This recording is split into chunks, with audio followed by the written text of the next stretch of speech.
দুর্গত মানুষের জন্য বিভিন্ন সংগঠন যেমন ত্রাণ দেয়, বিভিন্ন রাজনৈতিক দলও ত্রাণ নিয়ে যায়। বিজেপির বিরুদ্ধে বিজেপিরই ত্রাণ লুটের অভিযোগ। খানাকুলের পঞ্চায়েত অফিসের তালা ভেঙে ত্রাণ লুট।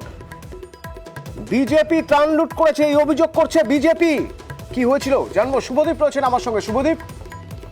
হ্যাঁ অতনুদা, যেটা জানা যাচ্ছে যে খানাকুল 2 নম্বর ব্লকের ধান্যগড়ি পঞ্চায়েত, সেই পঞ্চায়েতে প্রধানের যেটা অভিযোগ, খানাকুল থানায় তিনি লিখিত অভিযোগ জানিয়েছেন যে তার পঞ্চায়েত অফিসে সরকারি ত্রাণ রাখা ছিল বন্যা দুর্গতদের জন্য, এবং সেই ত্রাণ নাকি বিজেপি একজন স্থানীয় নেতার নেতৃত্বে তার অনুগামীরা সেই ত্রাণ নাকি তালা ভেঙে লুট করে নিয়ে চলে গেছে। এবং তিনি অভিযোগ করছেন যে তিনি থানায় অভিযোগ করার পর সেই নেতারা নাকি তাকে হুমকিও দিচ্ছেন। এক প্রকার তিনি গৃহবন্দী হয়ে রয়েছেন তাদের দলেরই নেতাদের ভয়ে। যদিও পাশাপাশি পাল্টা যে যাদের বিরুদ্ধে অভিযোগ তারা বলছেন যে প্রধান নাকি তাদের ওই ত্রাণগুলো তার নিজের গোডাউনে সরিয়ে রেখেছেন এবং তাদের নামে মিথ্যা অভিযোগ করছেন। এবং পরিষ্কার বলা যায় যে এই ঘটনাকে কেন্দ্র করে বিজেপির যে একটা গোষ্ঠীদ্বন্দ্ব সেটাই প্রকাশ্যে এসেছে। শুভদীপ, একটু জানতে চাইবো শুভদীপ, বিজেপির পঞ্চায়েত প্রধান, বিজেপির পঞ্চায়েত সদস্য বিজেপি নেতা তাদের বিরুদ্ধে অভিযোগ করছেন, তারা পাল্টা অভিযোগ করছেন। মূল কাজটা তো ত্রাণ দেওয়া এবং সেটা বিজেপির ব্যানারে দেওয়া, তারা তো একসঙ্গেই করতে পারতেন। তাহলে কি ওই ত্রাণ ওদের নিজেদের মধ্যেই অভিযোগ, ওই ত্রাণ কোথাও লোপাট করার ব্যবস্থা হচ্ছিল? হ্যাঁ, যেটা পঞ্চায়েত বলতে দেখো, ওই ধান্যগড়ি যে পঞ্চায়েতটি সেটাতে কিন্তু বিজেপির বোর্ড রয়েছে এবং সেটা ত্রাণটা কিন্তু সরকারি ভাবেই এসেছে এবং প্রধান সেই ত্রাণ, প্রধানের যেটা অভিযোগ সেই ত্রাণ সরকারি ভাবেই পঞ্চায়েত অফিসের গোডাউনে রাখা ছিল। তাদের যেটা অভিযোগ, বিজেপি প্রধানের মূলত অভিযোগ যে সেই ত্রাণটা নাকি লুট করে নেওয়া হয়েছে দলেরই পঞ্চায়েতের যে সদস্য আছে তার নেতৃত্বে এবং দলের এক স্থানীয় নেতা তার নেতৃত্বেই ত্রাণটা লুট করা হয়েছে, এমনটাই অভিযোগ। ধন্যবাদ। বিভিন্ন সোশ্যাল মিডিয়ায় যে সম্প্রচার হয়েছে আমি দেখেছি।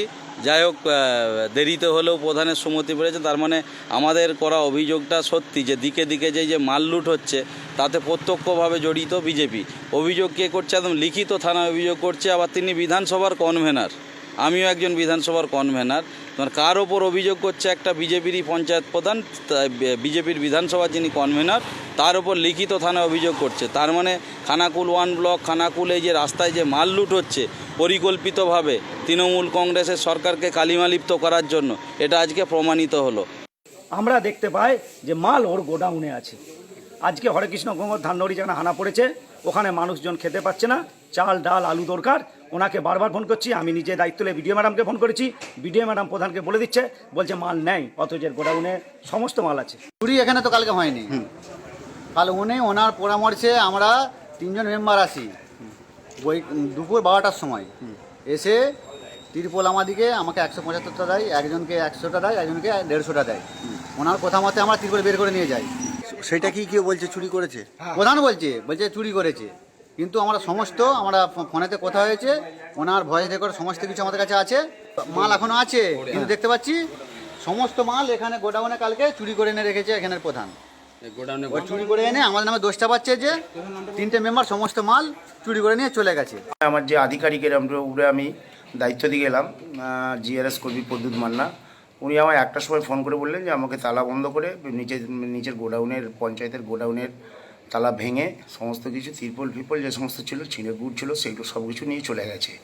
পঞ্চায়েতের তালা, কোথাও মাল রাখার জায়গা নেই। তখন আমি বললাম যে আমার গোডাউন আছে সামনে, তাহলে ওখানে একজন ওষুধ দোকান আছে, ওকে বললাম ভাই আমার তো খোলা আছে, ভাই তুই ওইটা মালটা নামিয়ে চাবিটা দিয়ে দিবি।